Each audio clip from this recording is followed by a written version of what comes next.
अस्सलामुअलैकुम। सबसे पहले जब भी आपको ना पेपर मिलेगा तो वहाँ पर आपको नज़र आएगा कि यहाँ से लिखना शुरू करें। आपने जल्दी क्या करना है, उस पर सिंगल हाशिया लगाना है। डबल हाशिया इस तरह का हाशिया नहीं लगाना, आपने सिंगल हाशिया लगाना है।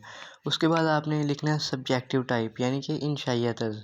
उसके बाद पेपर में ना पहला क्वेश्चन होता है शॉर्ट क्वेश्चन हल करने का। पेपर के दो हिस्से होते हैं, एक शॉर्ट क्वेश्चन होते हैं और एक लॉन्ग क्वेश्चन होते हैं। तो आपने क्या करना है, पहले शॉर्ट क्वेश्चन अटैम्प्ट करने हैं। तो आपने सबसे पहले क्या करना है, आंसर दी शॉर्ट क्वेश्चंस। उसके बाद अब क्वेश्चन नंबर 2, ये आपकी मेन हेडिंग है। आपने क्वेश्चन नंबर 2 ब्लैक से लिखना है। ब्लैक से लिखने के बाद आपने अब मतलब इस तरह ब्लैक से लिखना है जिस तरह मैंने आपको शो करके दिखाया हुआ है। उसके बाद अब आपने क्वेश्चन नंबर 2 का फॉर एग्जांपल आपको पहला पार्ट आता है अच्छी तरह, आपने क्वेश्चन नंबर 2 के 8 होते हैं पार्ट। तो आपने क्या करना है, आपने 5 करने हैं, 5 ही करने होते हैं वैसे। अगर आपको पहला आता है तो आपने जस्ट पहले क्वेश्चन का नंबर देना है। उसके बाद आपने जस्ट नंबर, क्वेश्चन नहीं लिखना, सिर्फ नंबर देना है। नंबर देने के बाद अगर फॉर एग्जांपल आपका कौन सा केमिस्ट्री का पेपर है तो पहला सवाल उसने अगर इस तरह पूछा हुआ कि केमिस्ट्री की define chemistry and right it's name it's branches, right the name it's branches. तो आपने क्या करना है, जस्ट केमिस्ट्री की वो हेडिंग बनाना है, केमिस्ट्री को हेडिंग बनाना है और बस क्वेश्चन नहीं लिखना है। केमिस्ट्री को हेडिंग बनाने के बाद उसके बाद आपने जवाब लिखना शुरू कर देना, यानी कि 2 3 4 5 जितनी भी लाइनों में आपका जवाब आता है। जब आपका क्वेश्चन नंबर 2 का पार्ट 1 कंप्लीट हो गया तो आपने जस्ट आपने बिलू से ही क्वेश्चन का नंबर दिया था और आपने बिलू से ही एक लाइन छोटी सी लगा देनी है। लाइन ये शो करती है कि आपका पार्ट ख़त्म हो गया। इस तरह आपने दूसरा पार्ट अटैम्प्ट करना है, तीसरा, चौथा, फिर इसने 5वां अटैम्प्ट करना है। 5वां पार्ट आपने जब अटैम्प्ट करना है तो आपने 2 लाइन लगानी। 2 लाइनें क्या शो करेंगी कि आपका पार्ट नहीं, आपका बल्कि क्वेश्चन 2 मेन क्वेश्चन है जो वो कंप्लीट हो गया। अब क्वेश्चन 2 आपने ब्लैक से दिया था तो आपने मतलब इख्तिताम भी इसका ब्लैक पर करना है, एंड भी ब्लैक पर ही करना है। अब क्वेश्चन 2 देखो, बाकी आपने इनर वाइज सब कुछ आपने ब्लू से करना है और बाहर यानी कि मतलब ब्लैक यूज़ करनी है। अब उसके बाद आपने क्वेश्चन 3 इस तरह लिखना है।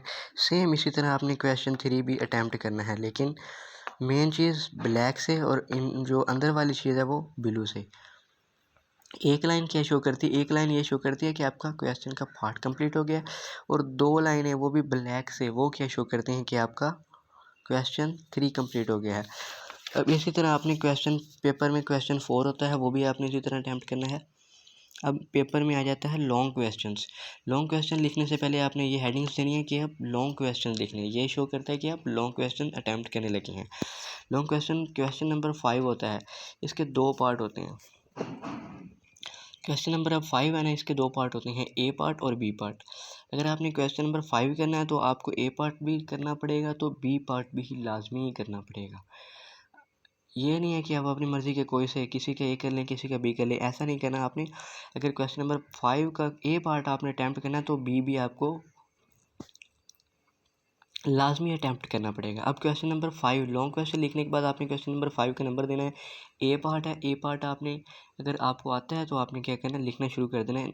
सेम इसी तरह क्वेश्चन नंबर 5 लिखने के बाद ए लिखना है, यानी कि हम ए पार्ट इसका अटैम्प्ट कर लेंगे।